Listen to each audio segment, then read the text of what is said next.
صدر ٹرمپ نے میکسیکو سرحد پر فوج تعیناتی کا اعلان کر دیا. کہا آج سے امریکہ کا زوال ختم. آج امریکی شہریوں کی آزادی کا دن ہے. امریکہ کو پہلے سے زیادہ مضبوط، عظیم اور کامیاب ملک بنائیں گے. امریکی صدر ڈونلڈ ٹرمپ کا پہلا خطاب. کہا امریکہ کے دشمنوں کو ختم کریں گے، ہم اپنی خود مختاری دوبارہ حاصل کریں گے. صدر ٹرمپ کا امریکی جنوبی سرحدوں پر نیشنل ایمرجنسی کا اعلان.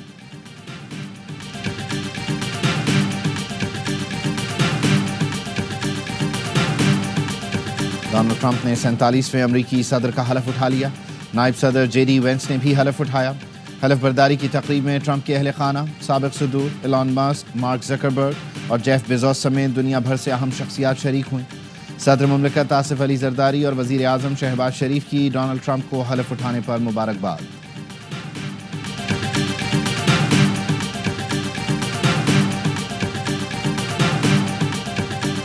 9 مئی پر جوڈیشل کمیشن نہیں بنا سکتے. حکومت کا تحریک انصاف کے مطالبات پر جواب تیار. ذرائع نے دعویٰ کیا قانونی ٹیم نے حکومت کی مذاکراتی کمیٹی کو رائے دے دی. قانونی ٹیم نے کہا پی ٹی آئی کے مطالبات کا حقائق سے تعلق نہیں.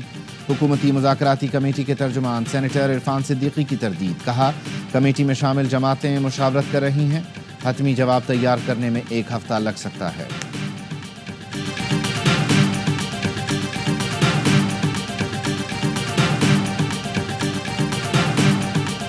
حکومت کے پاس 7 دن کا وقت ہے. بانی کی ہدایات ہیں، کمیشن نہ بنا تو مذاکرات نہیں ہوں گے. Chairman P T I barrister Gohar نے کہا حکومت کی طرف سے کمیشن نہ بنانے کی خبر کی تردید آ گئی. ایک ملاقات کو دل پر نہیں لینا چاہیے.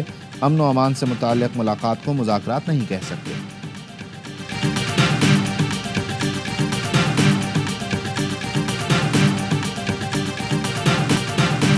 اور ایرانی مسلح افواج کے چیف آف جنرل اسٹاف کا دورہ پاکستان.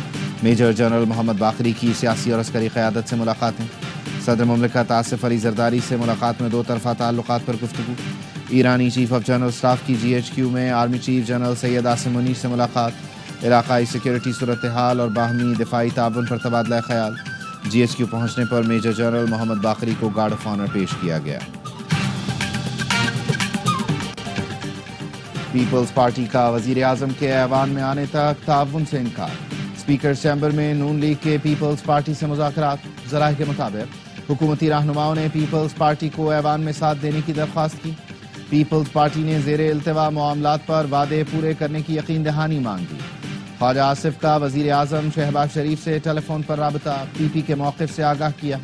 اسپیکر کی بھی وزیر اعظم سے ملاقات. ایوان میں حکومتی ارکان کی عدم دلچسپی کا معاملہ اٹھا دیا. کہا حکومت کورم پورا کرنے میں ناکام نظر آ رہی ہے. ارکان ایوان میں بیٹھنا گوارا نہیں کرتے. وزیر اعظم نوٹس نے. وزیر اعظم نے پیپلز پارٹی کے مطالبے پر ایوان میں آنے کی یقین دہانی کرا دی.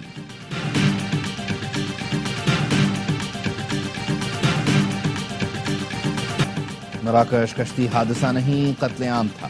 کشتی میں سوار بیشتر لوگ تشدد اور سرد موسم سے ہلاک ہوئے. 4 رکنی تحقیقاتی کمیٹی نے زندہ رہ جانے والے پاکستانیوں کے ابتدائی بیان ریکارڈ کر لیے.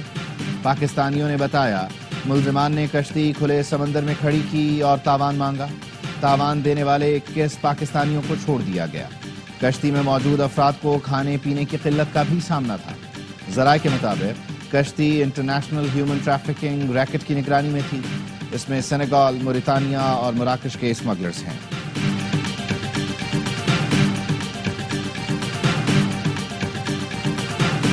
سات سال کے سارم کو زیادتی کے بعد قتل کیا گیا. ابتدائی پوسٹ مارٹم میں انکشاف.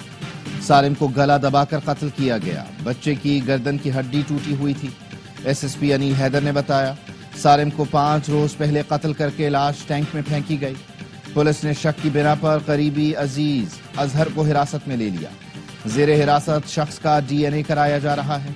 نارتھ کراچی میں 11 روز کی گمشدگی کے بعد سارم کی لاش ٹینک سے ملی تھی. اس دوران پولیس نے صرف 1 بار ٹینک چیک کیا. اپارٹمنٹ کے اندر بھی چھان بین نہ کی. سارم کی موت کے بعد پولیس کو ہوش آیا.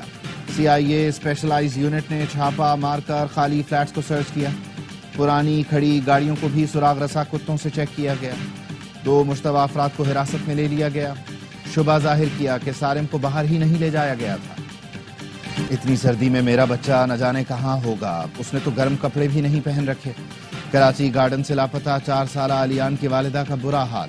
کہتی ہیں میرا بچہ ڈھونڈ کر لا دیں، ابھی تک کوئی سراغ نہیں ملا۔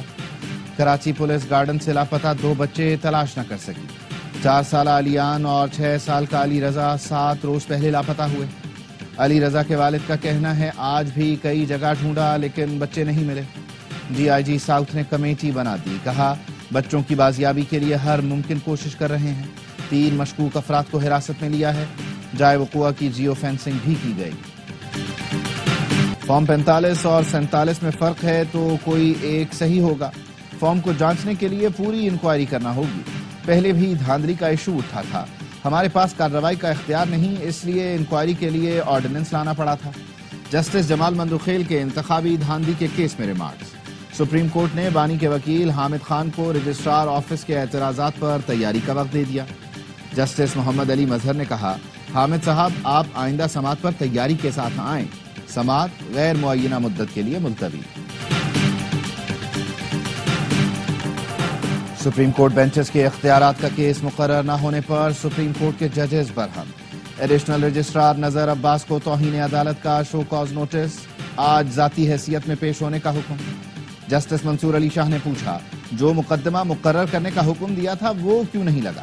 ڈیپٹی رجسٹرار نے کہا ججز کمیٹی نے فیصلہ کیا تھا ترمیم سے متعلق کیس 27 جنوری کو آئینی بینچ میں لگے گا۔ جسٹس منصور علی شاہ نے کہا میں خود بھی کمیٹی کا رکن ہوں، مجھے تو کچھ علم نہیں۔ جسٹس عائشہ ملک نے پوچھا ہماری پورے ہفتے کی کاز لسٹ کیوں تبدیل کر دی گئی؟ مقرر شدہ کیس آئینی بینچ کو کیسے ٹرانسفر کیا جا سکتا ہے؟ سمجھ نہیں آ رہی 2 یا 3 ذہنوں کے مقابلے میں ایک چیف جسٹس کیسے بہتر ہو سکتا ہے؟ جسٹس عقیل عباسی نے ریمارکس دیے چیف جسٹس سمیت کسی کے پاس مقدمہ ٹرانسفر کرنے کا اختیار نہیں۔ جب سندھ ہائی کورٹ میں تھا وہاں بھی ہمارے ساتھ ایسی کوشش کی گئی، chief justice Sindh high court کو مجبور ہو کر مقدمہ ہمارے سامنے مقرر کرنا پڑا۔ سماعت آج پھر ہوگی۔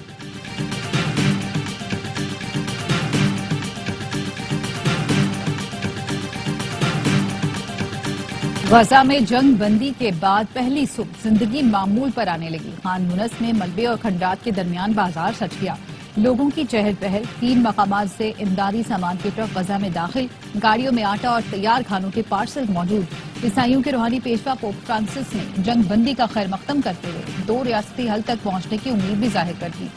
حماس کا کہنا ہے قیدیوں کا اگلا تبادلہ 25 جنوری کو ہوگا۔ غزہ سے 4 اسرائیلی حمالی رہا ہوں گے۔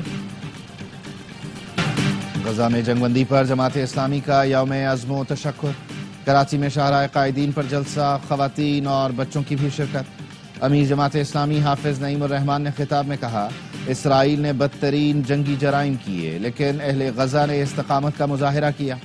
پاکستانی فلسطینیوں کے ساتھ کھڑے ہیں۔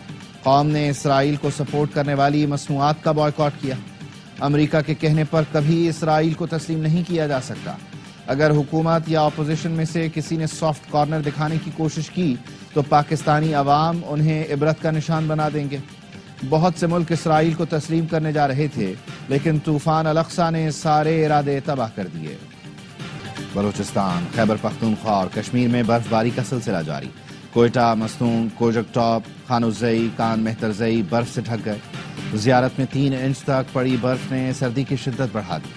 شوگران، کاغان اور ناران میں ہر سو سفیدی، پارا -6 تک گر گیا۔ مالم جبہ، کالام اور مہوڈنڈ میں برف باری کے بعد سیاحوں کی آمد۔ آزاد کشمیر کی وادی نیلم اور وادی لیپا میں بھی شدید برف باری۔ گریس ویلی میں 10 انچ برف پڑ چکی، اہم شاہراہ سمیت متعدد رابطہ سڑکیں بند۔